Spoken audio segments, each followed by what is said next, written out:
Assalamu alaikum. Bugünlerim kardiyoloji hakkında danışacağıq.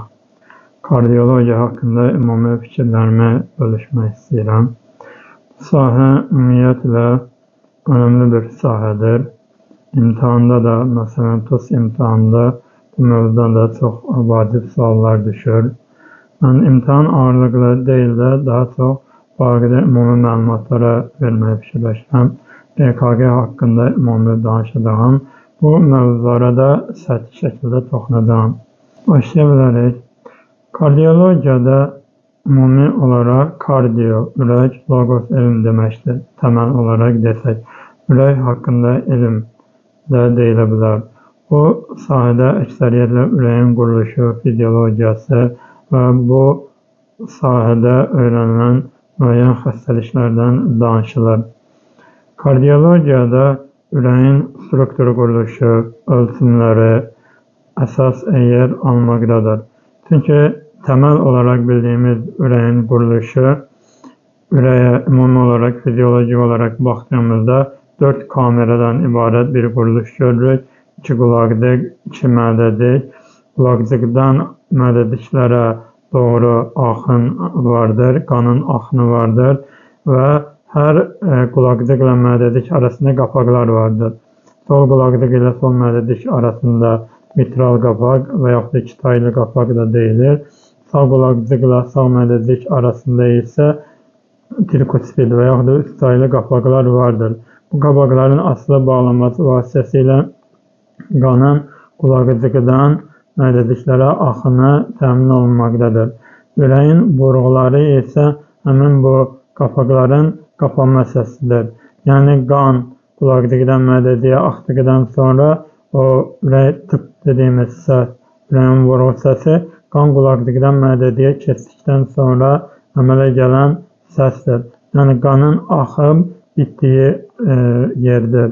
Normal fiziolojik olaraq baxdığımızda bu səslərin eşidilməsi bu şəkildədir. Qapaqların bağlandıqdan sonra səsin əmələ gəlməsi. Lakin ürəkdə stenozların əmələ gəldikdə və yaxud da həmin bu axında tutulmaların əmələ gəlməsi prosesləri baş verdiyi olur ki, ürəyin stenozları olaraq adlandırılır.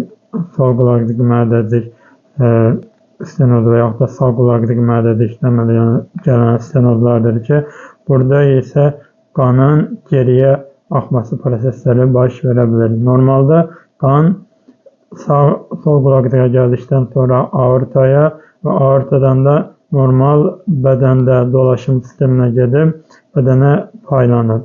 Lakin bu stenozların əmələ gəldikdə və yaxud da darlıqların əmələ gəlməsi prosesi vardır ki, burada qanın geriyə axması halları müşahidə edilir və yaxud da aortaya tam qovula bilməmə halları müşahidə olunur ki, burada da yenə qanın sol mədəciyə axması və yaxud da sağ mədəcikdən ağciyər arteriyasına qanın qovulmasında tam qovulmaması prosesi baş verir ki, geriyə axmalar baş verir.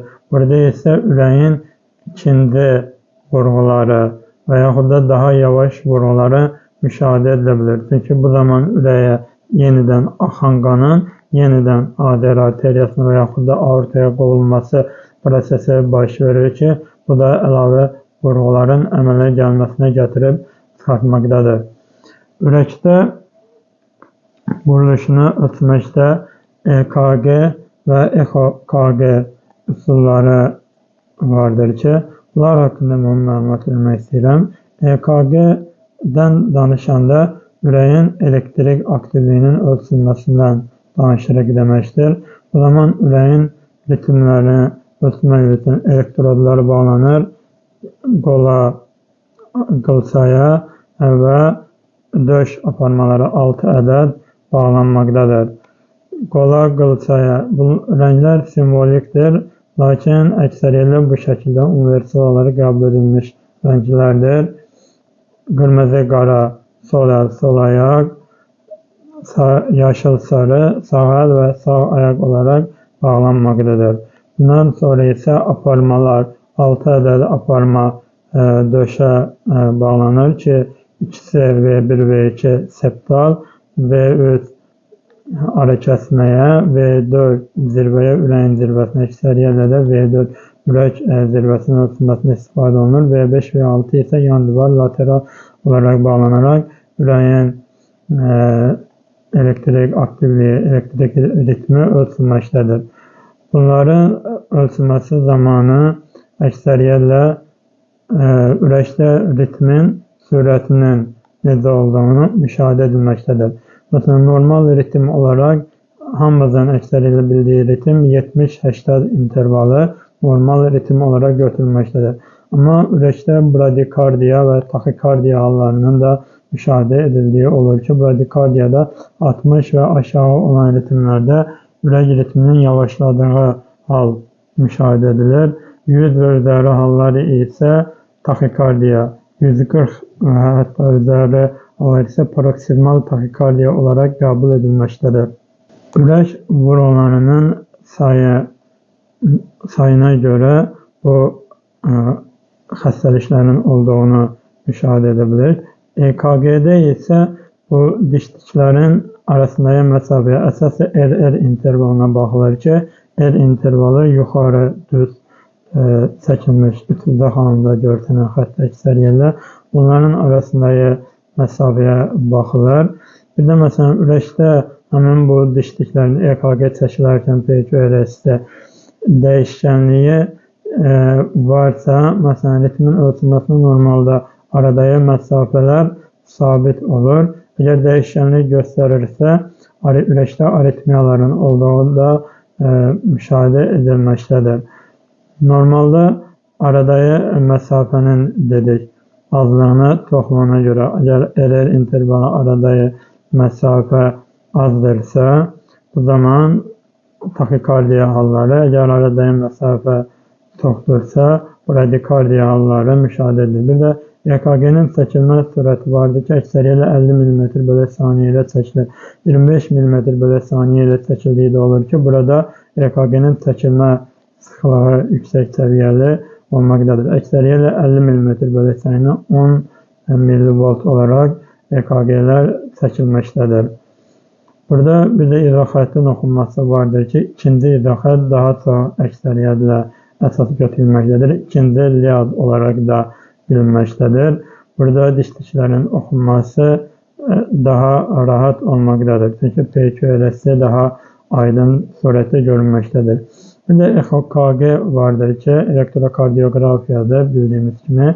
Elektrokardioqrafiya isə EKG-dən fərqli olaraq ürək qapaqlarının vurğu tonunu, ürəyin əzələ hərəkətliliyini, qanın burada hərəkətini, perikard mayesinin miqdarını ölçür.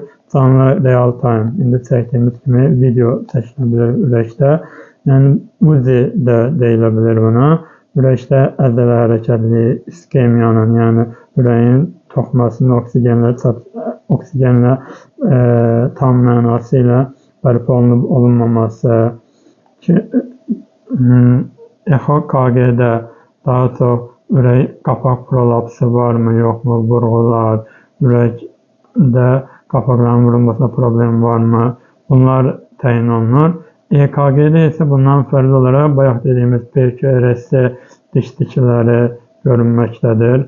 Bundan başqa ürəkdə iskemiyanın olub-olmaması yenə EKG-də müşahidə olunur. Ritim aktivliyinə görə ölçə biləcəyimiz xəstəliklər, məsələn, stenokardiya varmı, yoxmu, miokard infarktının şübhə daha da EKG-də müşahidə edilməkdədir. Ginekologiyadan danışarkən də anestetiklərdən danışmışdıq. Kardiologiyadan danışanda da müəyyən anestetiklərdən danışa bilirik. Əksəriyyətlə eyni dərman vasitələrindən danışırıq. Çünki burada mexanizm eynidir. Çünki sinir bloklanması, natri müsbət kanallarına bloklanaraq sinirdə bloklanma yaradılır bu mexanizmdə. Məsələn, lidokain kardiologiyada da, ginekologiyada istifadə olunan əksəriyyətlə spinal anesteziyada, ginekologiyada istifadə olunur. Kardiologiyada isə lokal anestetik kimi tətbiq olunmaqdadır. Uzun təsirli anestetiklərə nümunə olaraq bupivacain, ropivakain kimi anestetikləri göstərmək olar. Propivakainin təsiri bupivakaina nisbətdə daha az olaraq müşahidə edilməkdədir. Bu şəkildə anestetiklərdən danışa bilərik. Çünki məsələn kardiologiyada ürəyə elektrodun yerləşdirilməsi vardır ki, burada bu saydığımız lokal anestetiklərdən istifadə edilməkdədir. Məsələn, elektrod yerləşdirilmə üsuluna alternativ olaraq epikardial yolda istifadə edilə bilər ki, burada məsələn cərrahi yoldur. Amma ki, məsələn, elektrod yerləşdirilmə üsulu ilə müalicədə kateterizasiyadan istifadə olunur ki, venalardan tac damarına və yaxud da subklaviya, körpücük altı venadan və yaxud da sefalika kəllə venasından yeridilmə arıcı surətlə yeridilmə ilə kateterizasiya vasitəsilə ürəyə elektrodun yerləşdirilməsi vardır ki, lokal anestetiklərin istifadə edildiyi bir sahə olaraq, nümunə olaraq göstərmək mümkündür. Bir də, məsələn, bunlar ürəkdə danışdığımız xəstəliklər idi. Ürəyin ümumi quruluşu, kardioloji cəhətdən açıqlamaları, ürəkdə yoxlamaq üçün istifadə edilən üsullardan danışdıq. Deyəcəklərim bu qədərdir. Əlavə şeylərdən də danışa bilərik. EKG-dən daha da geniş danışa bilərik. Ürəyin yenə daxili quruluşunda, daxilindəki dəstələrdən, hiss dəstələrindən, sinirlərdən danışa bilərik. Kardiologiya haqqında inşallah bir video daha çəkməyi düşünürəm. Orada bu anlatmaq istədiklərimi əlavə şeylərdə anlatacağım. İndilik anlatacağım şeylər bu qədərdir. Oldu, sağ olun.